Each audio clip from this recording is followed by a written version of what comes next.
in situations in life, in things that we don't understand, Deuteronomy 29:29, they belong to the Lord. And the imponderables cannot be explained. All right. But he's able. Pray. Is that our first and second response? Look up. Pray. They did not, but he did. But there's something else in the text. I said 4 things, and I'll be taking my seat. He said, Father, I thank thee. What is the tendency when things happen to us unexpectedly? Normally, it's a question. My son was 43 years old. One of the things that we wanted to do as a family was to give thanks. Because God didn't have to give us the 43 years. That's right, Doc, that's right. So we thanked him for what we had seen with our own eyes, felt in our own hearts, experienced. I never shall forget the joy. He was a brilliant, bright student, a wonderful scholar. He left. He matriculated at Houston Baptist University so that there would be a denominational perspective to his whatever's going on in his communication. When he got out of there, he went over to Texas Southern because he wanted a cultural experience and matriculated there. But then, according to tradition and the history of our culture, he then said, Daddy, I want to go to Morehouse. So he went down to Morehouse and graduated from there.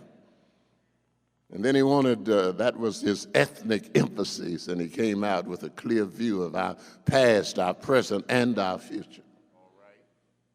Then he went to Dallas Theological Seminary and wanted to get a biblical perspective and theological concepts and communication skills and all, did all of that.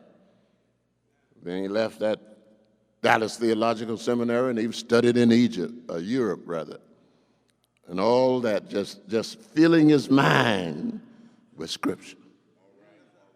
Now, I had to thank God for letting us see that. That kind of I had taught him early on in life, wish I had done more of it myself, that a call to preach is a call to preparation. And preparation comes before participation. Are y'all praying with me? Now, I'm not limiting that to academic accumulation of knowledge and all. I said preparation, and there are 4 ways to be educated. Unfortunately, we limit ours to just one way. But the reason it is called formal education is because it's one form. Say it, Doc.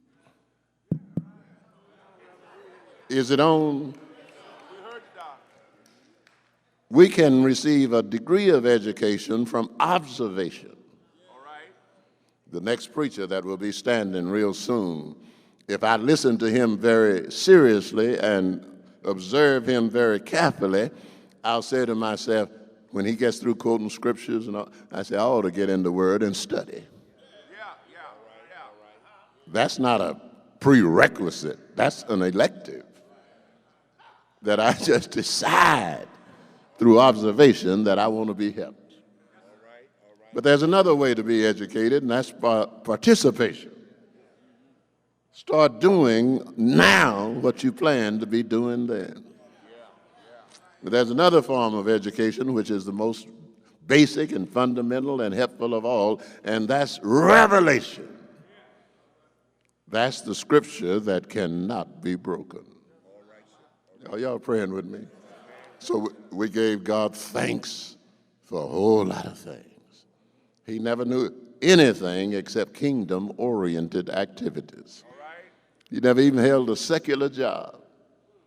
He was always in ministry and got a lot of things accomplished in a short span of time. But we gave thanks. We prayed, looked up, but they did one more thing. He said, "You've always heard me in days gone by."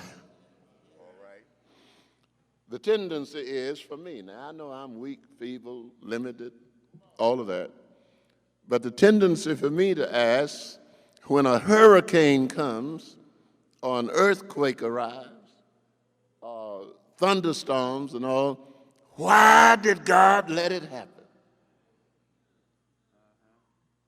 And what I ought to focus on are all of the other 364 days that he didn't let it happen. In other words, why did God not let it happen? We don't think about the good days and ask the question by looking up, praying, and giving God thanks by saying, why did you bless me when I didn't deserve it? Why did you hold him for all of these years? Why did you give us a chance to enjoy his fellowship on a daily basis? But if a tragedy comes or a calamity comes, then the question is, why did God let it happen? Wrong question. If 43 years over against one day takes the place of the one day, then something is wrong with me. Somebody here this morning, you got up, and you have not yet heard the steady march of the chariot wheels from the sky. Why don't you ask God, why did you not let me exit into eternity last night when I didn't even know I existed? Some of these days when we do not hear the steady march of the chariot wheels from the sky, when our light does not go out like a vessel not filled with oil, when our voices are not hushed like a flickering candle in the wind, when our remains have not yet been placed deep down in the couch of nature's night, we ought to get up one morning and say,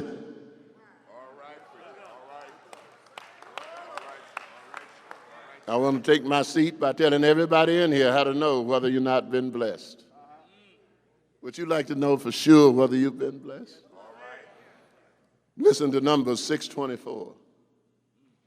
Now, see, that's the point. Where are you right now? Now, may the Lord bless you. And if you want to know whether you're blessed, did he keep you? Now, if he kept you, you're blessed because he's got plans for you. What will he do if he keeps you? He'll make his face shine upon you. What will he do if he keeps you? He'll be gracious unto you. What will he do if he keeps you? He'll turn his countenance toward you. See, I've learned from observation from these preachers and all around that you ought to have a little illustration of an everyday experience so that the rest of us can go on in with your theological disclosure. Y'all ought to help me. What does it mean to turn your face toward us? My sister was so brilliant. We grew up in a little country town, 51 miles east of Austin, 11 miles north of Taylor, 5 miles south of Bartlett, and 7 miles west of Friendship in the heart of Texas. But she was so brilliant that the teachers got together. Principal was my cousin, lead teacher was my aunt, and they said, Doris is too smart for this environment. So they took her and said, we're going to send her to Austin Anderson High School, and they relocated my sister, and she graduated number 1 in her class. In Austin, 121 in the class, working on a postgraduate degree as a teenager. I'm trying to help somebody here. We went over there that night. Incidentally, they examined me too a little later on, and they left me in Granger. But at any rate, she played the oboe, and and whoever how many was in that band, all playing at the same time. It may have been an orchestral presentation if strings were added. I can't remember that much. But she was playing along with 120 others or so, playing it. And my grandmother on my daddy's side leaned across my mother and father and talked to my grandmother on my father's side, on my mother's side. And she said this, "Listen to Doris play that horn." Now, 120 others were also playing. Y'all are not hearing me. But her eyes were turned toward Doris. You've had the same experience when your little child is on program saying, "What did you come to church for? What are you looking at me for? I didn't come to stay. I just came to tell you it's Easter Day." Whole lot of children are up there, but your eye is turned on yours. Oh!